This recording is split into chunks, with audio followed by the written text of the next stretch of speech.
कादर जी कुदरत रंगीअ जा रंग। सुते न सरंदी आहे कर पचार पिरीअ जी। सुते न सरंदी आहे कर पचार पिरीअ जी। वेहामी वेंदी आहे घणा हणंदे हथड़ा। बेटा सरकार जे इन बैत सां वसंत अली महर तव्हां सभिनी सां मुखातिब आहे। Programme manager radio Pakistan Larkana. हिन चैनल जो या हिन गुफ्तगू करण जो जेको मक़सदु आहे उहो असांखे जावेद साईं इहो ई ॿुधायो आहे त द प्रॉब्लम सॉल्वर्स। पंहिंजे पर में लफ़्ज़ वॾी माना रखनि था, लफ़्ज़नि जे अंदरि वॾी रोशनी आहे। ख़ुदि इहो जेको लफ़्ज़ आहे त मसइला हल कंदड़ या मसइलनि खे हल कराईंदड़ वॾी ॻाल्हि आहे ऐं वॾी हिकिड़ी जुस्तजूअ जी राह आहे। बुनियादी तौर ते हिन जदीद दौर में जेका शइ असांखे सभ खां वधीक हिक ॿिए सां वेझो आणे थी, हिक ॿिए जे लाइ अहम आहे ऐं हिक ॿिए सां असीं ॻंढिजूं था, उहा ही टेक्नोलॉजी आहे। मूंखे तव्हां ॿुधो पिया, मूंखे तव्हां ॾिसो पिया, इहा हिन टेक्नोलॉजीअ जी बदौलत आहे। न त मां पंहिंजे ऑफिस में वेही तव्हां हज़ारे लखे माण्हुनि सां कीअं मुखातिब थियां। चयो वेंदो हो त ही दौर सनत जो आहे, ही दौर इल्म जो आहे, ही दौर कॉम्पिटिशन जो आहे, ही दौर मुक़ाबले जो आहे। पोइ चयो वियो त ही दौर टेक्नोलॉजी जो आहे, इंफॉर्मेशन जो आहे। हाणे चयो थो वञे त ही दौर आर्टिफिशियल इंटेलिजेंस जो आहे।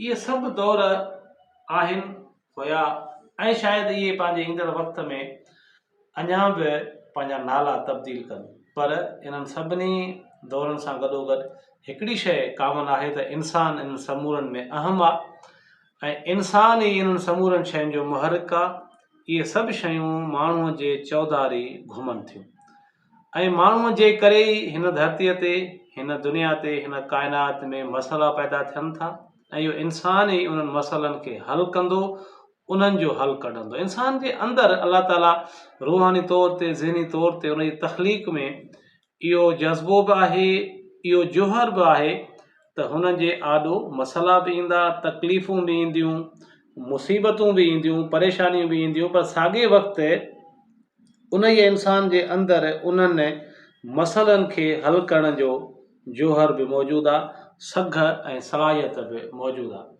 सो आउं इहा ई ॻाल्हि कंदुसि त को बि माण्हू जॾहिं बि कंहिं मसइले जो शिकार थिए त परेशान न थिए, मायूस न थिए। हर मसइलो पैदा ई न लाइ थींदो आहे त मूंखे हल कयो। ज़िंदगीअ में ख़ुदि मूंखे बि सवे हज़ारे मसइला आया हूंदा, कुझु मसइला मूंखे यादि आहिनि, कुझु मसइला यादि न हूंदा।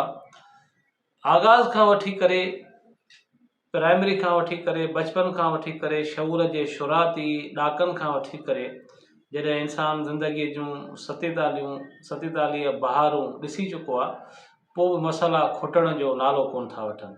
मसइला नित नवां पैदा थींदा रहनि था ऐं जीअं जीअं इंसान जी उमिरि वधे थी, माण्हू सोचींदो आहे, इहो ख़्यालु कंदो आहे त मां हाणे शायदि ॿार आहियां, वॾो थींदुमि मसइला हल थींदा। जवान आहे त सोचींदो त मां जॾहिं मिडिल एज में ईंदुमि त मसइला हल थींदा। मिडिल एज में आहे त इहो सोचे थो त मां जॾहिं पुराणो थींदुसि त मसइला हल थींदा।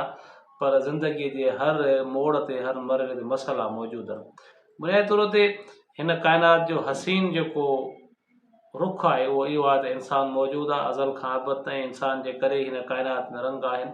सो अॼु जे जदीद दौर में हर माण्हू पंहिंजी पोज़ीशन बि सम्झे, पंहिंजी अहमियत बि सम्झे ऐं ख़ासि तौर ते उनखे लिंक करे हिन जदीद मीडिया सां, जदीद ज़रियनि सां। तव्हांजे आॾो बेशुमार दुनिया जूं ज़हीन शख़्सियतूं, ज़हीन हस्तियूं, वॾो वॾो इल्म जा ख़ज़ाना, इल्म जो समुंड तव्हां ताईं पहुचे थो।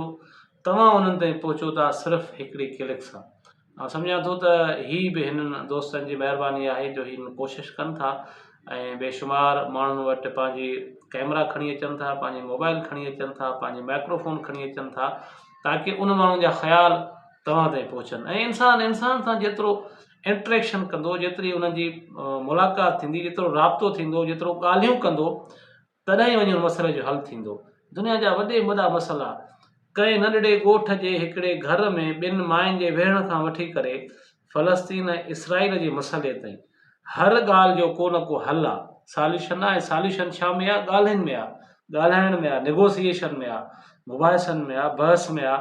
उहो बहस इंसानु कंदो ऐं इंसानु पंहिंजो पाण खे अशरफुल मखलूक़ात जी हैसियत तस्लीम कंदे इन ॻाल्हि खे महसूसु करे अॼु जे दौर में शायदि तारीख़ जे कंहिं बि दौर में एॾी ज़रूरत न रही आहे मसइलनि खे हल करण जी, मसइलनि खे संभालण जी।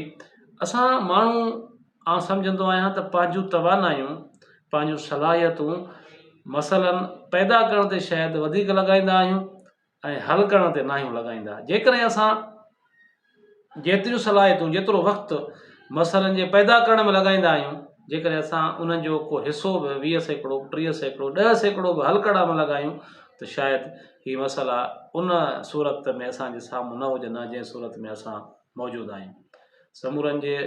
समूरनि माण्हुनि जे लाइ पैगाम मोहबत ऐं अमन जो रिश्तो, टॉलरेंस जेका आहे, बर्दाश्त जेका आहे, उहा हिकु अहिड़ो अंसर आहे, अहिड़ी सलाहियत आहे, अहिड़ी अलाह ताला जी तरफ़ां इंसानी रूह ऐं इंसानी जिस्म में ॾिनल हिकिड़ी अहिड़ी नेमत आहे जेकॾहिं उनखे असीं यूटिलाइज़ कयूं, इस्तेमालु कयूं। तव्हां ॾिसो केॾी ख़तरनाक बाहि आहे, जॾहिं उहा ॿरे थी, जॾहिं उहा साड़े थी, पर जॾहिं बाहि जे मथां पाणी पवे थो त उनजो जेको जोहर आहे बाहि जो, जेका उनजी ख़तरनाक क़िस्म जी हिकिड़ी कैफ़ियत ऐं हालत आहे, उहा कीअं विसामी वञे थी, ख़तमु थी वेंदी। ईअं ई इंसान जे अंदरि बेशुमार मनफ़ी जज़्बा मौजूदु आहिनि। उन्हनि जे मथां वरी जीअं बाहि जे मथां पाणी थो अचे तीअं मनफ़ी जज़्बनि जे मथां बि इंसान जे लाइ मस्बत जज़्बा मौजूदु आहिनि। सिर्फ़ु ज़रूरत इन ॻाल्हि जी आहे त उन्हनि जज़्बनि खे तव्हां जेको आहे त उहो इस्तेमालु कयो ऐं उन्हनि खे मनफ़ी पहलुअनि ऐं मनफ़ी जज़्बनि जे मथां तव्हां हावी कयो।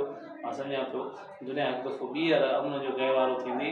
अमन जो आगाज़ दुनिया में थी चुको आहे। मां चवां पियो त हीअ जेका जदीद ज़हानत वारो दौरु हले पियो, हीअ आर्टिफिशियल इंटेलिजेंस आहे, हक़ीक़त इहा आहे त आउं सम्झां पियो त बेशक दुनिया में हिन वक़्तु बि मसइला आहिनि, पर जेकर तव्हां गौर कंदव त अॼु जो इंसानु या अॼु दुनिया में ओॾो क़तल नथो थिए जेको 100 साल पहिरियां थींदो हो। ऐं उमेद आहे त इंसानु पंहिंजी इन इहा सोच खे, इन इहा शऊर खे जॾहिं लागू कंदो त बहितरी ईंदी। वरी बि शर्त उहो ई आहे त अकेलो जावेद पठान कुझु न करे सघंदो, वसंत अली महर कुझु न करे सघंदो।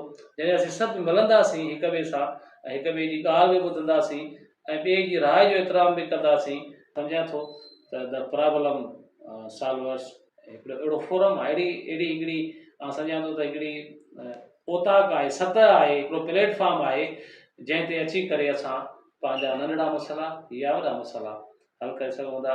जुड़िया हुजो, ख़ुशि हुजो, सलामत हुजो, पंहिंजो पाण जे अंदरि मस्बत सोच खे उजागर कयो, मनफ़ी सोचुनि खे तव्हां कोशिशि कयो। मौजूदु आहिनि, तव्हां वटि मौजूदु रहंदियूं। इहा इंसान जी हिकिड़ी बनावट में शइ शामिलु थियल आहे, गुस्सो, कावड़ ऐं उनखां पोइ ही अफ़रा तफ़री मौजूदु आहे, पर उनखे कंट्रोल करिणो आहे उन जे शऊर सां, जंहिंजे लाइ इंसान खे अहसन तक़वीम ऐं अहसन तख़लीक़ चयो वियो। लख थोरा तव्हांजा, महिरबानी।